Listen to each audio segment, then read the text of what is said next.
Hi there! Today I'd like to discuss how to disable joining by phone in Google Meet using xFanatical SafeDock.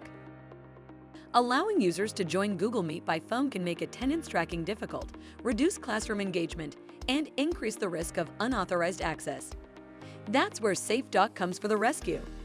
xFanatical SafeDock helps schools disable the join by phone option in Google Meet, ensuring that users join through authenticated school accounts. This improves attendance tracking, enhances classroom security, and creates a more interactive and accountable learning environment. Getting started is a breeze. Go to Chrome Web Store page, search for SafeDock, then click Add to Chrome to add this extension. Once it is installed, simply enable the Block Meet Phone Info policy and set its value to True to easily disable the option of joining by phone in Google Meet. Apply for a 14-day free trial and experience the full capabilities of SafeDock. To know more, please visit xfanatical.com.